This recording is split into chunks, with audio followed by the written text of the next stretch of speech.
Hi. അപ്പോൾ തികച്ചും മനുഷ്യാവകാശ ലംഘനമാണ് ഇവിടെ നടക്കുന്നത്. നമ്മളൊരു കുറ്റാരോപിതനായ ഒരു വ്യക്തി, അയാൾ MLA ആരോ ആയിക്കോട്ടെ, ഒരു സാധാരണ പൗരന് കിട്ടേണ്ടുന്ന അല്ലെങ്കിൽ സാധാരണ പൗരനെ അറസ്റ്റ് ചെയ്യുമ്പോൾ ഒരു പരാതി കിട്ടി, ഒരു പരാതിയിൽ അറസ്റ്റ് എങ്ങനെയാണോ അതിൻ്റെ നടപടിക്രമങ്ങൾ, ഈ നടപടിക്രമങ്ങൾ ഒന്നും പാലിക്കാതെ അറസ്റ്റ് ചെയ്തതിന് ശേഷം അയാൾ ഒരു ഗുണ്ട ആക്രമണത്തിലേക്കോ അല്ലെ ഗുണ്ട ആക്രമണത്തിനായിട്ട് അയാളെ വിട്ടുകൊടുക്കുന്ന ഒരു പ്രവണതയാണ് ഇവിടെ പോലീസിൽ നിന്നും ഉണ്ടായിട്ടുള്ളത്. തികച്ചും നിരുത്തരവാദപരം അല്ലേ, ഇറസ്പോൺസിബിലിറ്റി. മലയാളം പറയാൻ പാടില്ല, ഇംഗ്ലീഷ് എളുപ്പത്തിൽ പറയുന്ന കേട്ടോ. ഇറസ്പോൺസിബിലിറ്റി അല്ലെങ്കിൽ മനുഷ്യാവകാശ ലംഘനപരമായ കാര്യങ്ങളാണ് ഇവിടെ തീർത്ത് നടന്നുകൊണ്ടിരിക്കുന്നത് അല്ലേ. അതുപോലെ തന്നെ ഈ പരാതിക്കാരിയുടെ മൊഴികളും ഈ പരാതിക്കാരിയുടെ ചാറ്റും പരാതിക്കാരിയുമായിട്ട് ബന്ധപ്പെട്ട കാര്യങ്ങളും എല്ലാം ഇവരെന്തിനാണ് ഈ പോലീസ് പുറത്തേക്ക് വിട്ടത്? അതുകൊണ്ടല്ല ഈ പരാതിക്കാരിയെ കുറിച്ച് പൊതുസമൂഹം ചർച്ച ചെയ്യാനും ഈ പരാതിക്കാരിയുടെ കാര്യങ്ങളെല്ലാം സംസാരിക്കാനും അവരെ ക്രിട്ടിസൈസ് ചെയ്യാനും ഒക്കെ ഉള്ള ഒരു അവസരം ഉണ്ടായത്. അപ്പോൾ ഈ പരാതിക്കാരി കേസ് കൊടുക്കേണ്ടത് ഈ മൊഴികളെല്ലാം പുറത്തുവിട്ട പരാതിക്കാരിയുടെ മൊഴികളും അവരുടെ ചാറ്റിങ്ങും അവരുടെ കാര്യങ്ങളുമെല്ലാം പുറത്തുവിട്ട പോലീസ് മേലുദ്യോഗസ്ഥർക്കെതിരെയും അതുപോലെ തന്നെ ഈ മൊഴികളെല്ലാം പുറത്തേക്ക് ജനങ്ങൾക്കിടയിലേക്ക് സമൂഹത്തിനിടയിലേക്ക് റിപ്പോർട്ട് ചെയ്യപ്പെട്ട ചാനലുകൾക്കെതിരെയുമാണ് അവർ കേസ് കൊടുക്കേണ്ടത്. അല്ലാതെ ഇതെല്ലാം കണ്ടിട്ട് ചർച്ച ചെയ്യപ്പെട്ട പൊതുസമൂഹത്തിനെതിരെ കേസ് കൊടുത്തു കഴിഞ്ഞാൽ തീർച്ചയായിട്ടും അവർക്കെതിരെ നമ്മൾക്കും കേസ് കൊടുക്കാൻ കഴിയും കേട്ടോ. കാരണം അവർക്ക് ഈ പരാതിക്കാരികൾക്കെല്ലാം ഒരു വിശ്വാസം ഉണ്ടാവും, ഞങ്ങൾക്ക് ആര് ഇവർക്കെതിരെ കേസ് കൊടുത്താലും പോലീസ് കേസ് എടുക്കത്തില്ല. പോലീസിന് കേസ് കൊടുത്തിട്ട് ആ ഒരു ഇതും വെച്ചിട്ട് നമ്മൾക്ക് പ്രൈവറ്റ് സൂട്ട് കോടതികളിൽ ഫയൽ ചെയ്യാൻ പറ്റും. ഇപ്പം എനിക്കെതിരെ ഒരു പോലീസ് പരാതിക്കാരിയെ എന്തെങ്കിലും പറഞ്ഞു എന്ന് പറഞ്ഞ് കേസ് കൊടുത്താൽ തീർച്ചയായിട്ടും എനിക്ക് പ്രൈവറ്റ് സൂട്ട് ഫയൽ ചെയ്യാൻ പറ്റും. ഈ പരാതിക്കാരികൾക്കെതിരെ കേസ് നമ്മൾ പല ആൾക്കാരും ഇതേപോലെ അവർ നമ്മളെ ത്രട്ടൺ ചെയ്യുന്നത് ഭീഷണിപ്പെടുത്തി ഞങ്ങൾക്കെതിരെ കേസെടുക്കും, ഞങ്ങൾക്കെതിരെ പരാതി കൊടുത്ത് ഇപ്പം നിങ്ങളെ ജയിലിലടയ്ക്കും എന്ന് പറയുമ്പോൾ തീർച്ചയായിട്ടും നമ്മളെ ത്രട്ടൺ ചെയ്യുകയാണെന്ന് പറഞ്ഞ് നമ്മളത് കോടതിയിൽ കാണിച്ചുകൊണ്ട് തീർച്ചയായിട്ടും ഇവർക്കെതിരെ നമുക്കും പരാതി കൊടുക്കാം. ഇവരെല്ലാം ഒളിച്ചിരിക്കുന്ന മാളത്തിൽ നിന്ന് ഇവരെയെല്ലാം പുറത്തിറക്കാൻ ഇനി അതേ ഉള്ളു വഴി. കാരണം ആര് തെറ്റ് ചെയ്താലും ശിക്ഷിക്കപ്പെടണം എന്നുള്ളതാണ് എൻ്റെ ആഗ്രഹം. കാരണം തെറ്റ് ചെയ്തവൻ ഒരിക്കലും ഞാൻ ഉപ്പ് തിന്നവൻ വെള്ളം കുടിക്കുന്നു പറഞ്ഞാൽ തെറ്റ് ചെയ്തവൻ ശിക്ഷിക്കപ്പെടണം. പക്ഷെ രാഹുൽ മാങ്കൂട്ടത്തിൽ എന്ന് പറയുന്ന ആൾ ഇവിടെ കുറ്റാരോപിതൻ മാത്രമാണ്. അതിൽ കുറ്റം ചെയ്തോ ചെയ്തില്ല എന്നുള്ളത് കോടതിയാണ് തെളിയിക്കേണ്ടത്. രണ്ട് പരാതികളിലും കോടതി പറഞ്ഞു കഴിഞ്ഞു, കോടതി സംശയം പ്രകടിപ്പിച്ചു. ഒരെണ്ണത്തിൽ ജാമ്യം ഓൾറെഡി കൊടുത്തു കഴിഞ്ഞു, രണ്ടാമത്തിൽ അറസ്റ്റ് നീട്ടിവെച്ചു. ഒരിക്കലും അറസ്റ്റ് ചെയ്യാൻ പാടില്ല എന്ന് ഹൈക്കോർട്ടിന്റെ ഡയറക്ഷൻ കിടക്കുമ്പോഴാണ് മൂന്നാമത്തെ പരാതി എന്നുള്ള വ്യാജേന യാതൊരു തരത്തിലുള്ള നടപടിക്രമങ്ങളും പാലിക്കാതെ അയാളെ രായ്ക്ക് രാമാനും രാത്രി 12:30 മണിക്ക് അയാളെ അറസ്റ്റ് ചെയ്തത്. എന്തൊരു മനുഷ്യാവകാശ ലംഘനമാണ് അല്ലെ. ഒരു സാധാരണ പൗരൻ ഇപ്പൊ എൻ്റെ വീട്ടിൽ കയറി എൻ്റെ വീട്ടിൽ എൻ്റെ അച്ഛനെ അല്ലെങ്കിൽ എൻ്റെ ഭർത്താവിനെ അറസ്റ്റ് ചെയ്യുന്ന ഒരു അവസ്ഥയെന്ന് ആലോചിച്ച് നോക്കിയേ. ഇതിനൊക്കെ ഒരു നടപടിക്രമങ്ങളില്ലേ? ഒരാളുടെ പരാതി കിട്ടില്ല. ഇപ്പൊ ഞാൻ ഒരാൾക്ക് വേണ്ടി എന്നെ പീഡിപ്പിച്ചു അല്ലെങ്കിൽ എന്നെ പീഡിപ്പിച്ചു എന്ന് പറഞ്ഞ് ഞാനൊരു പരാതി പോലീസിൽ കൊടുത്താൽ പോലീസ് എന്താണ് ചെയ്യേണ്ടത്? എനിക്ക് പരാതി നേരിട്ട് കൊടുക്കാൻ പറ്റില്ല, ഞാനൊരു ഇമെയിൽ പരാതിയാണ് കൊടുക്കുന്നത്. അപ്പോൾ പോലീസ് വന്നിട്ട് പറയും നിങ്ങൾ നേരിട്ട് വരൂ. അപ്പോൾ എനിക്ക് നേരിട്ട് വരാൻ പറ്റില്ല, ഞാനിപ്പോൾ അതിന് വിദേശത്തിരിക്കുകയാണ്, അപ്പോൾ ഞാനൊരു മൊഴി കൊടുക്കാമെന്ന് പറയും. പക്ഷേ എന്നാൽ പോലും പോലീസിൽ വന്ന് മൊഴി ഒരു SHOയുടെ മുന്നിൽ എവിടെയാണോ നമ്മൾ താമസിക്കുന്നത്, എവിടെയാണോ ക്രൈം നടന്നത്, അല്ലെ എവിടെയാണോ നമ്മൾ താമസിക്കുന്നത് ആ ജൂറിസ്ഡിക്ഷൻ പോലീസ് സ്റ്റേഷനിൽ വന്ന് SHOയുടെ മുന്നിൽ ഒരു മൊഴി കൊടുത്ത് ആ മൊഴിയുടെ അടിയിൽ ഒരു ഒപ്പിടണം. ഈ മൊഴി വായിച്ചു കേട്ട് സത്യമാണെന്ന് ഞാൻ സമ്മതിച്ചു കൊള്ളുന്നു എന്നുള്ള ഒരു സ്റ്റേറ്റ്മെന്റ് ആണത്. ആ മൊഴി രേഖപ്പെടുത്തി ഒപ്പിട്ട് കൊടുക്കണം. അപ്പോൾ പരാതി കൊടുക്കണം, പരാതി കൊടുത്തതിന് ശേഷം മൊഴി കൊടുക്കണം, പിന്നെ അതിനുശേഷം അവര് FIR ഇട്ട് പരാതിയിൽ കഴമ്പുണ്ടോ എന്ന് അന്വേഷിക്കും. അപ്പോൾ ഈ കഴമ്പുണ്ടെന്ന് കണ്ടു കഴിഞ്ഞാൽ ഉടനെ ഈ പെൺകുട്ടിയെ 164 സ്റ്റേറ്റ്മെന്റ് അല്ലെങ്കിൽ ഈ ഒരു ഞാനാണെങ്കിൽ എന്നെ 164 സ്റ്റേറ്റ്മെന്റ് മജിസ്ട്രേറ്റിന്റെ മുന്നിൽ ഹാജരാക്കി നമ്മുടെ 164 സെക്ഷൻ പ്രകാരം നമ്മുടെ മൊഴി മജിസ്ട്രേറ്റ് അവിടെ രേഖപ്പെടുത്തും. അതിനുശേഷം നമ്മളെ വൈദ്യ പരിശോധനയുണ്ട്, നമ്മൾ ഡോക്ടർ എക്സാമിൻ ചെയ്യണം. അപ്പോൾ ഇങ്ങനെയുള്ള കടമ്പകളൊക്കെ ഉണ്ട്. അപ്പം ഇതൊരു വലിയ ഗുരുതരമായ പ്രശ്നം എന്ന് കണ്ടാൽ ഉടനെ തന്നെ പ്രതിയെ അറസ്റ്റ് ചെയ്യാനുള്ള വകുപ്പുണ്ട്. ഈ ഒരു നടപടി പ്രതിക്ക് നോട്ടീസ് കൊടുക്കാം, നിങ്ങൾ ഇന്ന ദിവസം കോടതിയിൽ അല്ലെങ്കിൽ നാളെ 10 മണിക്ക് നിങ്ങൾ പോലീസ് സ്റ്റേഷൻ ഇന്ന SHOയുടെ മുന്നിൽ ഹാജരാകുമ്പോൾ അയാളെ അവിടെ വെച്ച് ക്വസ്റ്റ്യൻ ചെയ്യാം, ചോദ്യം ചെയ്തതിന് ശേഷം അയാളുടെ അറസ്റ്റ് രേഖപ്പെടുത്താം. ഇതൊക്കെയാണ് നമ്മുടെ ക്രിമിനൽ നടപടി ചട്ടങ്ങളിലുള്ളത് അല്ലേ. നമ്മളൊരു നിയമ നടപടി എന്ന് പറയുമ്പോൾ ഇതൊക്കെയാണ്. ഇത് എന്തുകൊണ്ടാണ് പോലീസ് ഇത് പാലിക്കാത്തത്? പോലീസിന് ഈ നിയമം അറിയില്ല എന്നതാണോ, അതോ ഇവിടുത്തെ സർക്കാരിന് ഒരു പിണറായി വിജയൻ എന്ന് പറയുന്ന സഖാവിൻ്റെ പകപോക്കലിന് വേണ്ടിയിട്ട് കുട പിടിച്ചു കൊടുക്കുന്ന പോലീസുകാരാണോ എന്നുള്ളത് സാധാരണ ജനങ്ങൾ, നമ്മളെ പോലെയുള്ള ജനസമൂഹം ചിന്തിക്കുന്നതിൽ എന്താണ് തെറ്റ് അല്ലേ? നമ്മളൊരു പോലീസ് ഓഫീസർ, ഒരു IPS ഒക്കെ ഉള്ളവർ അത്യാവശ്യം മിനിമം എങ്കിലും അവർക്ക് നിയമം അവർക്ക് അറിയാമായിരിക്കും. അപ്പോൾ ഈ നിയമത്തിനെയൊക്കെ കാറ്റിൽ പറത്തിക്കൊണ്ട് തികച്ചും ഉത്തരവാദിത്തമില്ലാതെ അല്ലെങ്കിൽ ഇറസ്പോൺസിബിൾ ആയിട്ട് യാതൊരു തരത്തിലുള്ള അറസ്റ്റിന്റെ നടപടികളും സ്വീകരിക്കാതെ അറസ്റ്റ് ചെയ്തതിന് ശേഷം അയാളെ പോലീസ് കസ്റ്റഡിയിൽ വാങ്ങിച്ചു, കോടതിയിൽ നിന്ന് റിമാൻഡിലായിരുന്ന മനുഷ്യനെ കസ്റ്റഡിയിൽ വാങ്ങിച്ചുകൊണ്ട് അയാളൊരു ഗുണ്ട ആക്രമണത്തിലേക്ക് വിട്ടുകൊടുക്കുകയാണ് ഇവിടെ പോലീസ് ചെയ്തത് അല്ലേ. അപ്പൊ നമ്മളിത് കണ്ടോണ്ടിരിക്കുകയാണ്. പോലീസ് ഇവിടുത്തെ ചാനലുകാർ ഘോഷിക്കുന്നു, ഒരു ചീമുട്ട എറി, രണ്ടാമത്തെ ചീമുട്ട എറിയുന്നു, മൂന്നാമത്തെ ചീമുട്ട എറിയുന്നു, ഒരു ചീമുട്ട വന്ന് അയാളുടെ മുഖത്ത് കൊള്ളുന്നു. ഇതിനൊക്കെ ആരാണ് ഉത്തരവാദി? നാളെ അയാൾ കുറ്റം ചെയ്തിട്ടില്ല എന്ന് പറഞ്ഞാൽ ഇയാൾക്ക് എന്തെങ്കിലും നഷ്ടപരിഹാരം കൊടുക്കുമോ? ഇയാൾ അനുഭവിച്ച മാനസിക സംഘർഷത്തിന്, ഇയാളുടെ മാതാപിതാക്കൾ അനുഭവിച്ച പിതാവില്ല മരിച്ചുപോയി, അമ്മ അനുഭവിച്ച മാനസിക സംഘർഷത്തിന്, കുടുംബാംഗങ്ങൾ അനുഭവിച്ച മാനസിക സംഘർഷത്തിന് ആര് ഉത്തരവാദിത്തം പറയും? നമ്മൾ ഒരാളെ കുറ്റാരോപിതനാക്കുമ്പോൾ അയാൾ കുറ്റവാളിയാണ് എന്ന് മനസ്സിലായാൽ അയാളെ എന്ത് വേണമെങ്കിലും നിങ്ങൾക്ക് ചെയ്തോ, അതിന് പിന്നീടല്ലേ. ഇവിടെ നമ്മുടെ ഒരു ആന്റണി രാജു, അയാൾ കുറ്റാരോപിതനായിരുന്നു, അയാൾ കുറ്റം ഇത്രയും വർഷത്തിന് ശേഷം അയാൾ കുറ്റം ചെയ്തു എന്ന് തെളിഞ്ഞു. ജെട്ടിമാറ്റിയ കേസാണ് ഞാൻ ഈ പറഞ്ഞു വരുന്നത്.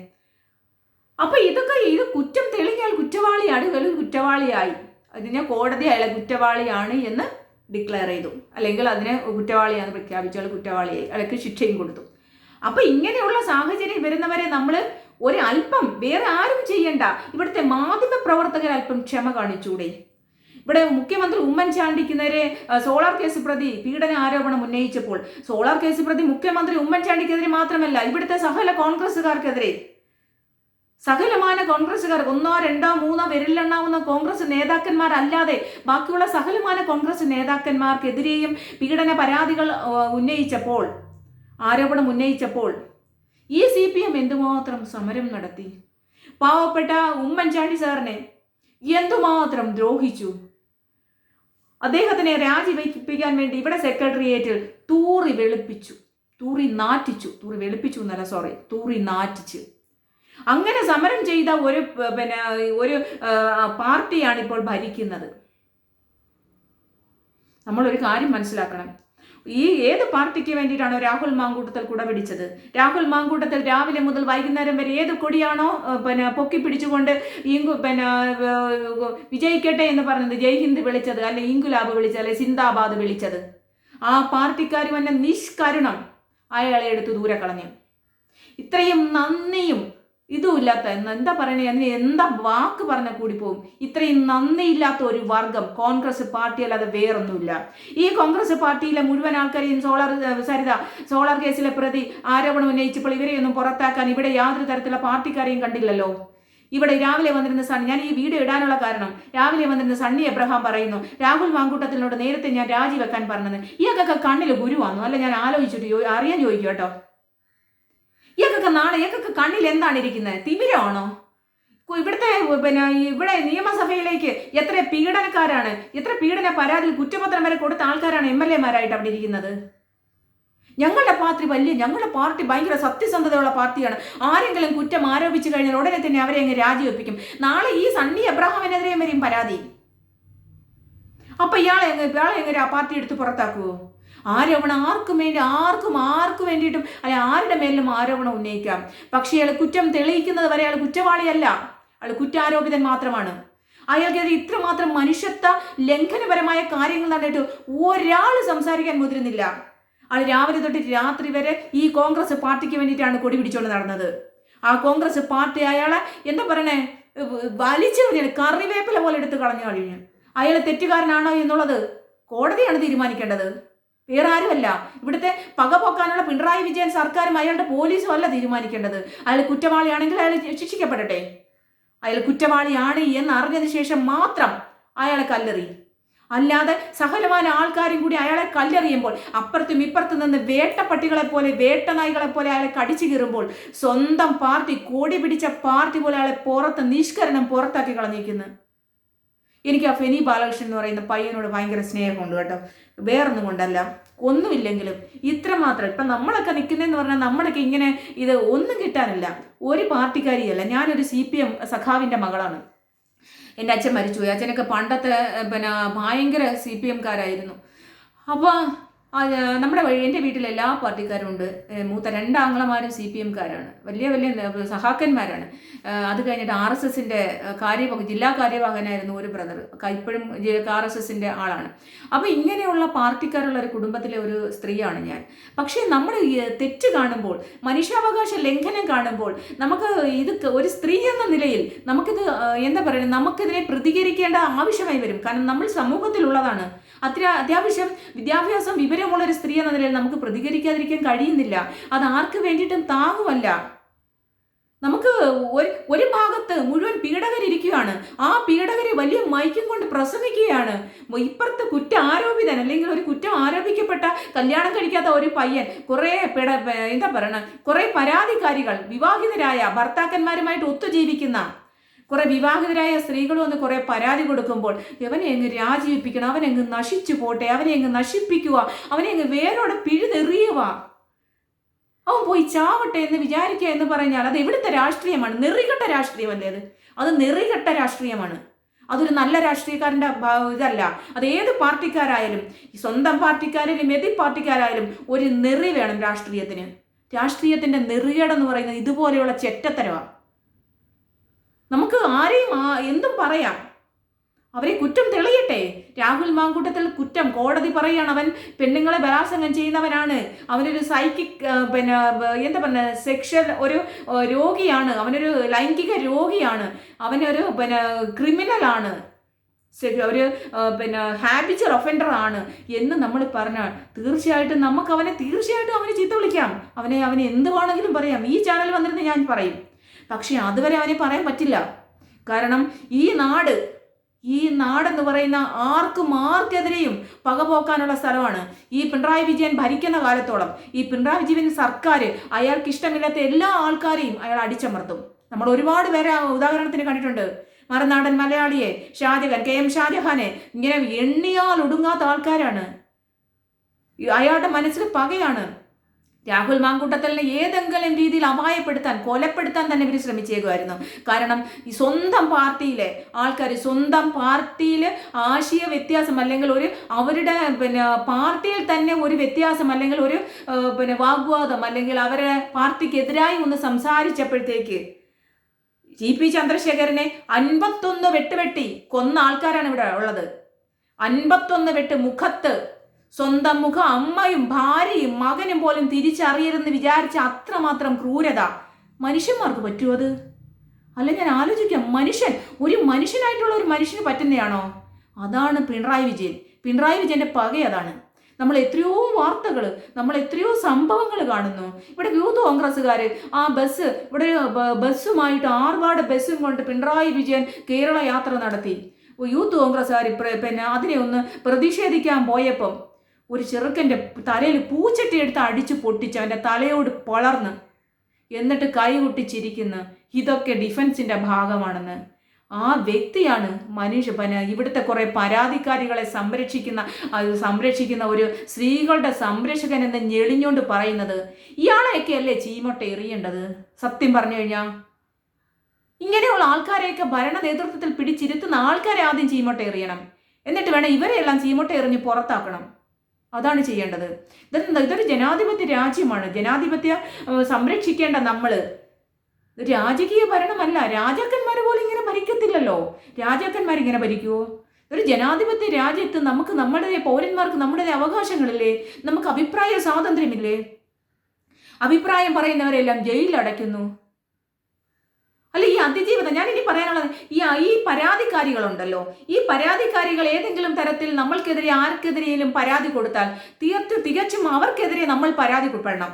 പോലീസ് പരാതി എടുക്കത്തില്ല എന്നുള്ളൊരു ധാർഷ്ട്യം ഈ പരാതിക്കാരികൾക്കുണ്ട്. കാരണം പോലീസും സർക്കാരും ചേർന്നുള്ള ഗൂഢാലോചനയാണല്ലോ ഈ പരാതികളെല്ലാം.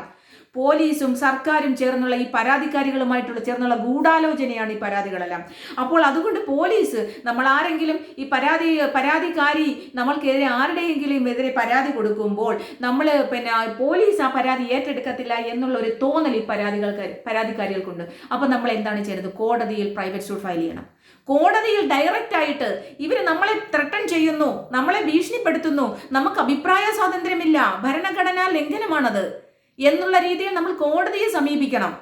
അപ്പോൾ ഈ ഒളിച്ചിരിക്കുന്ന മാളത്തിലിരിക്കുന്ന പരാതിക്കാരികളെല്ലാം പുറത്തിറങ്ങി വരണം. കാരണം അവരും പ്രതിയാവുമല്ലേ, പ്രതികൾ പുറത്തിറങ്ങണമല്ലോ. ഈ പ്രതികളെ എങ്ങനെയാണ് പോലീസ് കൈകാര്യം ചെയ്യുന്നത്? ഇവരെയെല്ലാം കൊണ്ടു നടന്ന് പ്രദർശിപ്പിക്കുമോ? അതാണ് നമുക്കറിയേണ്ടത്. ഇനി അതാണ് ചെയ്യേണ്ടത്. ഈ പരാതിക്കാരികൾ, ഇങ്ങനെ ഉള്ള പരാതികൾ ഉന്നയിക്കുന്നവര്, നമ്മളെ പോലുള്ള ആൾക്കാർ അഭിപ്രായം പറയുമ്പോൾ നമ്മൾക്കെതിരെ ഒരു പരാതിപ്പെട്ടാൽ തീർച്ചയായിട്ടും നമ്മൾ അവർക്കെതിരെ പരാതിപ്പെടണം, പോലീസിന് കൊടുക്കണം. പോലീസിന് കൊടുത്ത് പോലീസ് നടപടി സ്വീകരിക്കില്ല എന്ന് നമുക്ക് 100% അറിയാം. നടപടി സ്വീകരിച്ചില്ലെങ്കിൽ ആ കംപ്ലൈന്റ് പേപ്പറും വെച്ച് നമ്മൾ നേരെ പ്രൈവറ്റ് സൂട്ട് കോടതികളെ സമീപിക്കണം. ഇവിടെ കോടതികളിലാണ് നമ്മൾ വിശ്വസിക്കേണ്ടത്. അപ്പോൾ കോടതികൾ നോട്ടീസ് അയക്കും. ഈ പരാതിക്കാരികളുടെ ഉറവിടം, പരാതിക്കാരികളെല്ലാം മാളത്തിൽ നിന്ന് പുറത്തു വരും. അതാണ് ഇവരെയൊക്കെ ചെയ്യേണ്ടത്. ഒരു പോലീസിന്റെ നടപടി, ഗുണ്ടകൾക്ക് എറിഞ്ഞു കൊടുക്കുകയാണ് ഒരുത്തനെ. നമ്മളിവിടെ രാജ്യത്തിലെ ഒരു പൗരനാണ്. നമ്മുടെ രാജ്യത്തിൽ ഓരോ പൗരന്മാർക്കും അവരുടേതായ അവകാശങ്ങളും സംരക്ഷണവും കൊടുക്കേണ്ട പോലീസ് ഗുണ്ടകൾക്ക് എറിഞ്ഞു കൊടുക്കുകയാണ് ചീമൊട്ട എറിയാൻ വേണ്ടിയിട്ട്. ഒന്ന് ആലോചിച്ച് നോക്കിയേ. അവനെ അവിടെ ഇട്ട് ആ മുട്ടയ്ക്ക് പകരം ഒരു ബോംബായിരുന്നു എങ്കിൽ എന്തായിരുന്നു അവസ്ഥ? ആര് സമാധാനം പറയും? ആർക്കാണ് ഇല്ലാതെ പോണത്? അവരനുഭവിക്കുന്ന മാനസിക സംഘർഷത്തിന് ഞാൻ നേരത്തെ പറഞ്ഞ ആര് ഉത്തരവാദിത്തം പറയും? നാളെ അവൻ കുറ്റം ചെയ്തിട്ടില്ല എന്ന് തെളിഞ്ഞാൽ, കുറ്റം ചെയ്തിട്ടുണ്ടോ ഇല്ലയോ എന്ന് കോടതി നടപടികൾ, കോടതി കോടതി സമ്മതിക്കട്ടെ, അല്ലെ കോടതി പറയട്ടെ. ഒരു തരത്തിലുള്ള നിയമ നടപടികളും സ്വീകരിക്കാതെ അറസ്റ്റ് രേഖപ്പെടുത്തി അവനെ നാട്ടിലെല്ലാം പ്രദർശിപ്പിച്ച് അവനെ അങ്ങ് നാറ്റിക്കാമെന്ന് വിചാരിച്ചു. ഒരാൾ എക്സ്ട്രീം ലെവൽ തകർന്ന് തരിപ്പണമായ ഒരു വ്യക്തിയെ പിന്നെ എന്താണ് തകർക്കാൻ?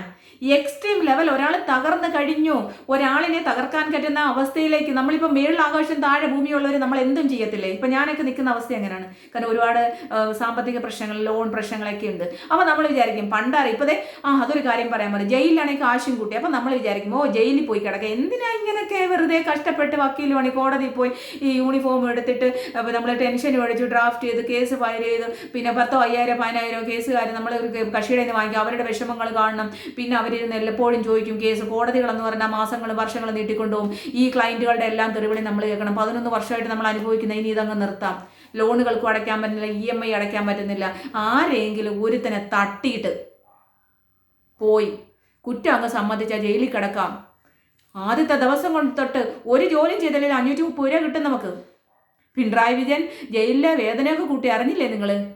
620 630 രൂപയുണ്ട് ഒരാൾക്ക്. 10 വർഷം നമുക്ക് ജീവപര്യന്തം കിട്ടിക്കഴിഞ്ഞാൽ ജീവപര്യന്തം ശിക്ഷയെ കിട്ടുന്നവർക്ക് 10 30 35 ലക്ഷം രൂപയും കൊണ്ട് പോരാ. എന്തിനാ ഇവിടെ കിടന്ന് ഇങ്ങനെ?